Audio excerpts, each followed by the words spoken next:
say less. Of course I want to go to the bookstores. Another package came in. All of these were like under $50. Big grand gesture romanticness, you know, that you're looking for in like a holiday movie. It's just a video of hauling and comfort reading. These are the stickers. My OG favorite, coffee and whiskey. He's like, oh, maybe I do like a little Christmas romance. It looks so cute. Child, I didn't forget what books I bought, so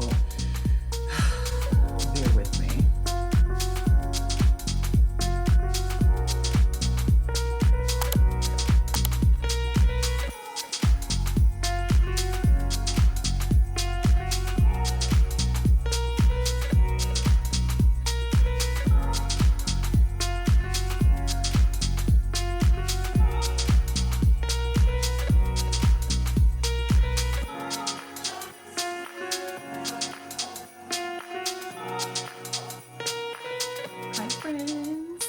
Are you? I hope that you are well, and I hope that your holiday season is off to a fantastic start. I'm having the slowest morning. After I dropped off Justice, I was like, you know what? I just need to go home and sit on the couch for like an hour, and so that's exactly what I did. But my book outlet package did come. Child, I didn't forget what books I bought, so bear with me. I'm seeing some goodies. First things first, we have Take My Hand. Wow, it says that this book was $27. Every single book in this box was $5.99, and I think that one of them might have been $4.99. That's crazy. And these are hardcover books. I gave this book 5 stars. This is one of my favorite historical fiction books. I actually listened to it earlier this year. It was just so good. And if you like historical fiction without spice, this is definitely a good option to choose. So the state or the government, I can't really remember, they are basically giving poor people or people of color birth control, like permanent birth control against their will. Like they don't know, they're illiterate, and so they don't realize what's happening to them. And so it's really sad. It's basically inspired by a true story. And I was just like, oh my God, I cannot believe that this was even legal and that this was even happening. So that's the first one. Another book that I read was Evil Eye by, you either pronounce her name Etofram or Etofram, I'm not really sure, but this book was really good. It's not gonna be for everyone. She is a Palestinian American woman, the author and the main character in this book. And we just get to see her struggle through depression. She does not realize she has depression. I guess in their culture, very similar to the Black culture, that's something that's very taboo, something you don't really talk about or acknowledge. You just kind of pray about things, and you know, you don't like label yourself. I feel like we are evolving as a nation and just, you know, as a Black community where that stigma is not as bad, but it still exists. It's such a beautiful journey. She's a mom, she's a wife, and we get to see her navigating, making friends. And I guess in their culture, men really control everything. And so we get to see her find her voice and kind of coming of age, coming to her own. We get to see a difficult relationship with her and her mother. And she wrote another book. It's called A Woman Is No Man. Now that one I gave 5 stars. I definitely need that one for the shelf as well. That one I also got from the library. So these were some bangers. And since she was new to me, I didn't know if I was going to like them. That's why I did not buy them first, but so happy to have books by her on my shelf. Okay, this one, There's No Way I'd Die First by Lisa Springer. I saw a fellow Booktube friend reading this on her channel, and she was having such a good time. It just seems funny. It's a YA horror, which I like because that means it's not going to be as scary. And that's what she said. It's not all that scary. It's just kind of outlandish and kind of crazy. And I like stories like that. So I was like, okay, let me order it and give it a try, especially while it's on sale for $5.99. Next up, we have Sugar Baby. This is going to be one of the books that's going to be on my 25 for 2025 list, which I will share. Probably won't share that though till next year, but I know for sure this is a book that I absolutely have to get to. It says that it is a compelling journey of self-discovery that offers sharp commentary on race, beauty, and class. Sugar Baby is an electric original spellbinding novel that will keep readers turning the pages until the very end. I'm so excited. Next we have Disorientation. This is another one that I have to get to next year. So I bought books to like build up next year's TBR, and then also obviously books that I just read and wanted for my shelf. It says it's following a Taiwanese American woman's coming of consciousness. I like that verbiage. And it says that it ignites an eye-opening revelation and chaos on a college campus in this outrageously hilarious and starlighting tender debut novel. And I really like debut novels. I really do. They give you such a good look and peek into like an author's writing style, just like their vibe and their dynamic. And I don't know, I just really am like a fan of debut novels. Then I ended up getting The Divorcees by Rowan Beard. I know that I said in a recent vlog that I wasn't gonna read it, and I wasn't. But because they had it for $5.99, I was like, oh, might as well. Because this was an anticipated release for me for this year. It just didn't get really good reviews. But I noticed with me, a lot of books that other people didn't like or were just okay, I kind of like them. I'm always just like this little oddball out here reading certain books. Sometimes I feel that way. Like I feel like, oh, I'm the only one that like this. And then I find out it's like popular on Book Talk. I'm not really on Book Talk. I do have a TikTok, but I don't post on there, nor do I go on there because it can just be very overwhelming. But yeah, I was like $5.99. I'll go ahead and give it a go for $5.99. I'm excited to have gotten this on a deal. So now I will read it and just formulate my own opinions on it. Then we have one of the winners.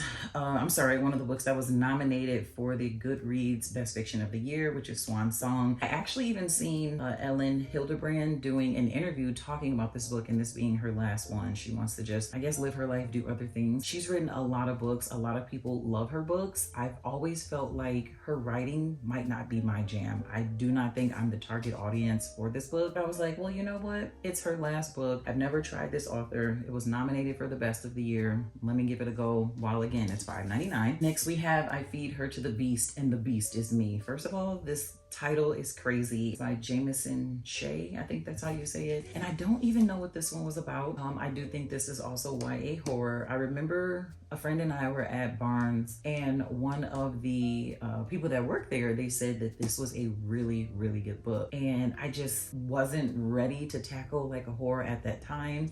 But I'm like, again, $5.99.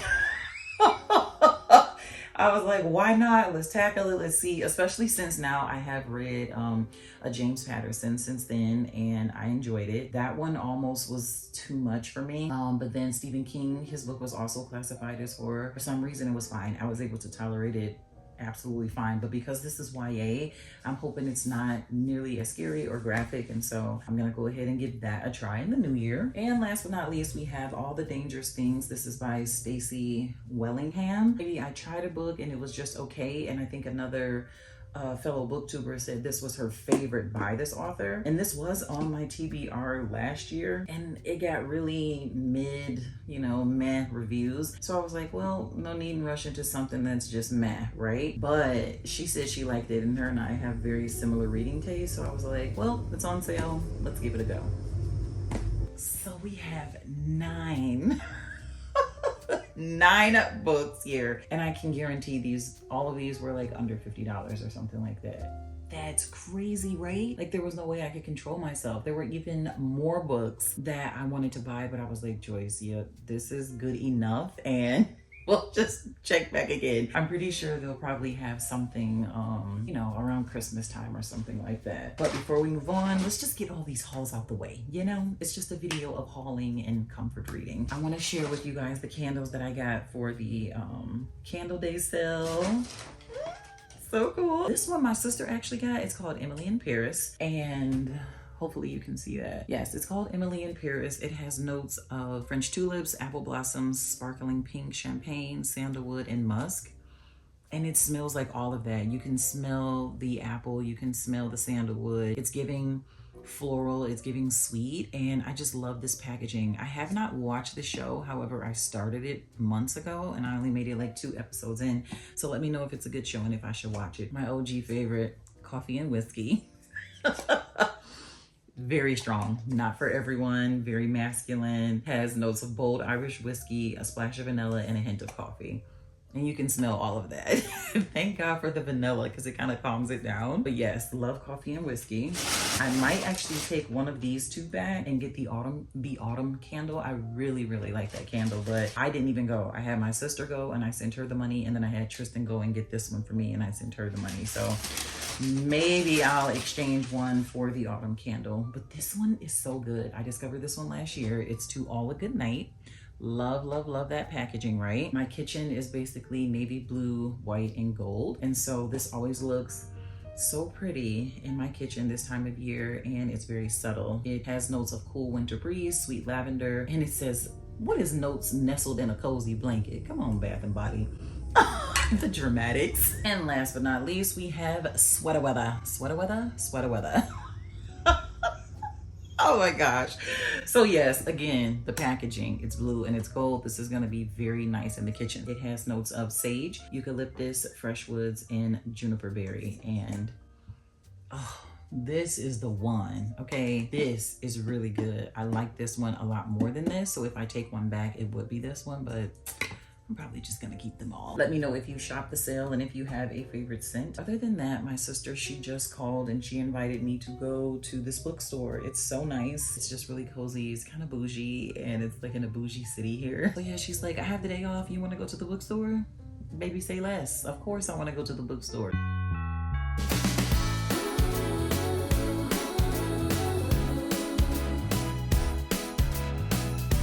Clearly me and my sister didn't go anywhere. It's just that kind of day, you know? It's really gloomy. Like I said, it's raining. It's just meh. So we decided to do a rain check and deal with that another day. But I did want to update you guys on A Novel Christmas because I am enjoying it so much so far. This is actually one of the books that I got for $3 and some change for the audio Black Friday sale through Audible. But it's also available for free on KU. Stop Playing With Me. Like I said, it was $3. It's fine. This is a great experience to do in tandem. I'm really liking the female narrator. The male narrator, not so much. It's not that I hate him. He's fine. Depends on the book. But for this particular book, I'm listening at a 1.7, and I can even tolerate her voice at like a 1.8. But his voice, absolutely not. It needs to be at 1.7 or lower. It just does not sound good sped up. But I'm really liking her voice, whether you're at a slower pace or if you listen a little bit faster like me. So just wanted to share that. So basically we are following two characters, which I love that it is dual POV. Sierra. Yeah, Sierra. Like he even thought it was Sarah, and it's not. It's Sierra, and then they nickname her Sai. So she's the female main character. She is a successful author. She's written so many best-selling books, which is really cool because she's kind of like a little mini celebrity, and it's nice because so is he. She's kind of in like a slump, and I guess her last few books have not done well, so she has to write a new bestseller, and her and the publisher or her agent, I'm not sure, are thinking it would be a good idea for her to do a Christmas romance. And she's like, I don't want to do a Christmas romance. And then she meets little Mr. Bay, and she's like, oh, maybe I do like a little Christmas romance. So then we get a glimpse of the mailman character. His name is Dorian. He's just like almost perfect. It's so funny. So he is a volunteer firefighter. He is an ex-NFL football player. He's an AAU football coach, which I love. My daughter played AAU ball. She was very young up until she was like 17 years old, when you can age out. So I am AAU through and through, okay? And so whenever that's in the book, I just love to see it. It's very familiar to me. And a lot in this book is very familiar to me, just like the language and the food that they eat. They are very strict on who makes the potato salad. So I love the representation of Black culture and Black community in the book. And I love the little Christmas nuggets being sprinkled throughout the book. They were even just talking about like some red velvet hot chocolate, which sounds so good right now. I even went and looked up like, where can I go buy this or try this? No one has it. I have to order it off of Amazon. Anyway, our mailman character, Dorian, is a widower. His wife actually died. Because he's navigating the loss of his wife, he's not really looking for love. He's not really interested in love. He usually just has these casual relationships and hookup. But then he meets Miss Sierra, and he's like, oh, okay, you're something different. And so I really like that they met each other one day and they had this wild attraction to each other. And then you just kind of see their journey. You know, it's a romance, so you just see their journey together. You get to see the build up. I like the build up. I like the sexual tension. I love that this book is not overly spicy. And the spice scene hits. It hits, okay? So it finally comes, but it's like halfway through or even more than halfway through. So if you were thinking this might have been a Christian romance, it is not. It's not overly spicy. I would say that this is still a low spice. It's to the point where once you get to that scene, you could just get over it and still continue on with the book. So far, I'm only like 60% of the way through, so I still have about 40% to go. Yeah, so that is pretty much all that I have right now. Like I said, I'm enjoying it. Like I said, the fact that she's a writer, There's talk of people being an avid reader, and there's book spaces and there's book rooms, and she's also like signing little autographs. It's cute. It's giving me what I need on this cloudy, ugly day. It's just like a ray of sunshine. Another package came in. I got some Kindle stickers. Oh my God, I'm so excited. So I'm gonna spread them out so that you guys can see, and then I'm gonna go ahead and like redecorate my Kindle because all I have is like this one sticker.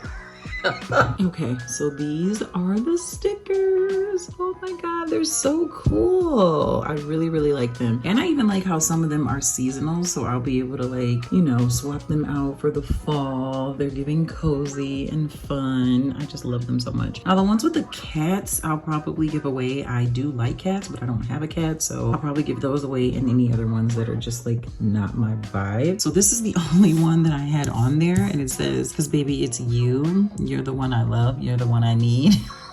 After that song, and it's like a Lexapro bottle. So shout out to all the anxiety babes. Totally an anxiety babe. Yeah, I ended up developing it actually after Lily's autism diagnosis actually, and yeah, let's just say I'm grateful for this. So yes, these are the stickers. So I'm gonna go ahead and put a few on, and then I will let you guys see.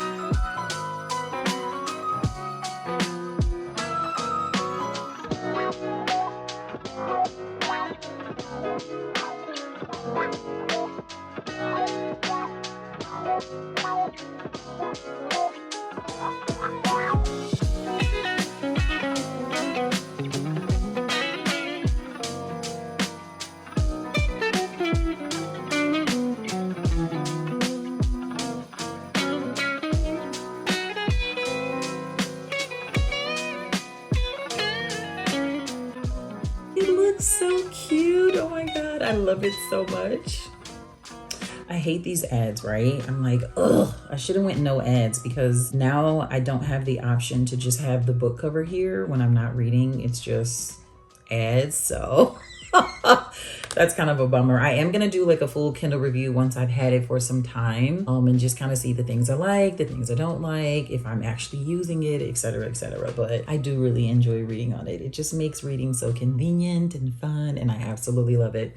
So I did go ahead and finish A Novel Christmas, and I enjoyed it. I thought it was cute. There was this scene at the end, and I was like, oh my God, it's that big grand gesture romanticness, you know, that you're looking for in like a holiday movie. And it was interrupted by a bit of a conflict that I felt like it wasn't necessary, but it did allow you to see Dorian's demeanor and how he's a protector. He has a aura about him, okay, that you're just very attracted to. And I feel like we already got enough of that in the book, so we really didn't need that in that moment. We just needed it to be grand and over the top and theatrical and dramatic and oozing with love. And, you know, I feel like that's what it was supposed to be. And it still gave that, but that little conflict kind of interrupted it. But it was good. I will say there were about 3 or 4, I can't even remember, spice scenes. I did have to fast forward through one of them and half of another. When I go into my Christmas books, I want it to be fun and festive and light. And this book had that. There was talk of snow, Christmas drinks, and Christmas songs, and trees, and just all the things that you're looking for. I do wish that we would have gotten to see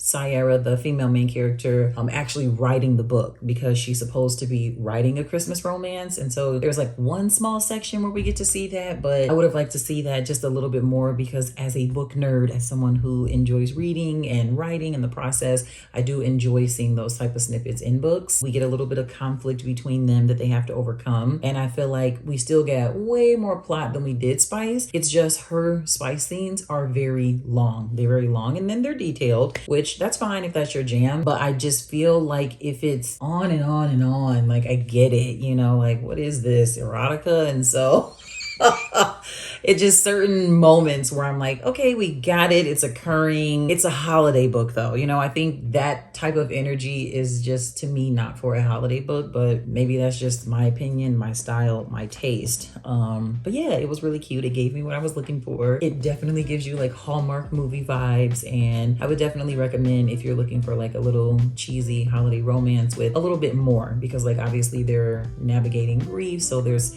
still some heavier themes. It's not all cheesy cheesy and all fluff, but it still gives you that festive holiday feeling, which I absolutely love. Like I said, I just love the energy and like the highlight of the Black culture, our language, and like some of our songs and just traditions and foods. And I really appreciated that. So I would definitely read another Christmas book by her. I was looking up to see like, is this a debut novel? It's not. So she has written other books, but they look like more urban fiction books. So this might be her first Christmas novel. I'm not sure, but I would definitely read another Christmas book by her. And that is it. That is all I have to say about that one. I am so ready to get to another Christmas book, which is so crazy. Like, it's just not my thing, but for some reason this year it's my thing. Like, it just feels like I'm watching a cheesy holiday movie and yeah, I'm eating it up. So I guess I'm just gonna get on to the next one and I will see you guys in the next one. Bye. And I had to get my squish friend. My squish friend makes me so happy. Oh shoot, I forgot to take a thumbnail pic. I am actually recording from my phone. My camera, whew, it's just been, it's just tired, okay? It's like, girl, you've been recording a lot of videos. And so I just read this other Christmas book. It's perfect for like a bedroom. I don't think I would do this throughout the house unless it was springtime. Like, it's so much spice and there is no plot. I don't like books like that. I just feel like, I think I like more of a closed door. I'm not anti-spice at all. I do read spice. I normally don't have on the Christmas tree during the day, but it's so pretty and it makes me happy. And I was reading a Christmas book, so it's like, why not?